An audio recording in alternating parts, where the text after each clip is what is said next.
Me, not only here me, lead me అనగా నన్ను నడిపించు ప్రభువా. ఆయన నడిపించే దేవుడు, నీ మార్గములను సరళము చేసే దేవుడు, నీ త్రోవకు, అందుకనే దేవుని వాక్యం ఉంది, నీ త్రోవకు దీపముగా ఆయన వెలిగించే దేవుడు.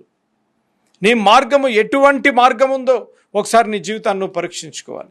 నువ్వు నడుస్తున్న మార్గము వివాహ మార్గము కావచ్చు, ఉద్యోగ మార్గము కావచ్చు, విశ్వాస మార్గము కావచ్చు, నువ్వు నడిచే మార్గంలో నువ్వు అడగాలి, ప్రభువా నన్ను నడిపించు ప్రభువా. అందుకని యెషయా గ్రంథము 41:10 ఒక మంచి మాట ఉంది, మనము జారిపోకుండా పడిపోకుండా ఆయన కుడి హస్తము చేత మనల్ని పట్టుకునే దేవుడు, ఆయన కుడి హస్తం చేత పట్టుకునే దేవుడు.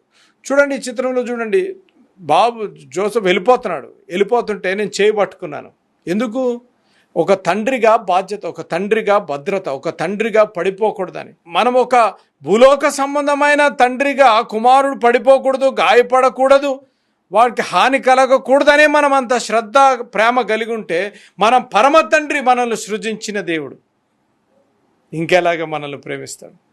అనేక సార్లు నువ్వు నడుస్తున్న మార్గములో అనేక కష్టాలు, నష్టాలు, ఇరుకులు, ఇబ్బందులు ఉండవచ్చు. కానీ ఎప్పుడైతే నీ దేవుని చేతిలో ఉందో, ఎప్పుడైతే నా ప్రార్థన ఆలకిస్తాడు అనే నమ్మకం ఉందో, నువ్వు ఎటువంటి శ్రమ గుండా వెళ్ళినా సరే ఆ శ్రమలలో నిన్ను నడిపిస్తూ, ఆ శ్రమలలో నీ చేయి పట్టుకొని నడిపించే దేవుడు.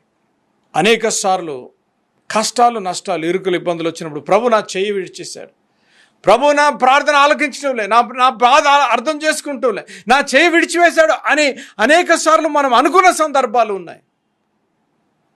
వాగ్దానం ఇచ్చిన దేవుడు నమ్మదగిన దేవుడు. ఆయన చెప్పిన మాట, నేను నిన్ను ఎన్నడూ విడవను, ఎడబాయను, నీ ప్రార్థన ఆలకించేది, ఆపత్కాలమున నువ్వు నాకు మొరపెట్టము, నేను నీకు ఉత్తరం ఇచ్చేదను అనగా, ఆపత్కాలంలో నువ్వు మొరపెట్టగా ఆయన నీకు ఉత్తరం ఇచ్చే దేవుడు.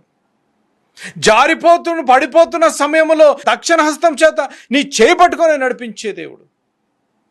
అనేక సార్లు మనమే దేవుని చేతిలో నుంచి చెయ్యి వదిలేసి మనం ఏదో ఎక్స్పెరిమెంట్ ఏదో తపన, ఏదో చెయ్యాలి, ఏదో సంపాదించాలి, ఏదో చెయ్యాలి, పరుగులు దేని గురించి పరిగెడుతున్నామో మనకు అర్థం కావటం లేదు.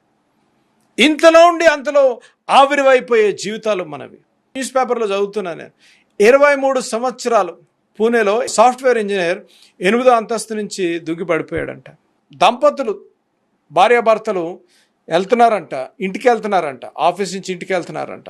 ఓర్ వర్షంలో, హైదరాబాద్లో జరిగిన సంఘటన, ఓర్ వర్షంలో వెళ్తున్నారంట. వెనకాల నుంచి వచ్చి ఒక చిన్న ట్రక్ తగిలిందంట, అంతే.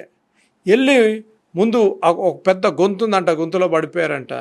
ఇమ్మీడియట్గా భార్య చనిపోయింది కదా. అనేక సార్లు మరి మీకు అటువంటి ఎక్స్పీరియన్స్ ఉందో లేదో నాకు తెలియదు, కానీ నా సేవా జీవితంలో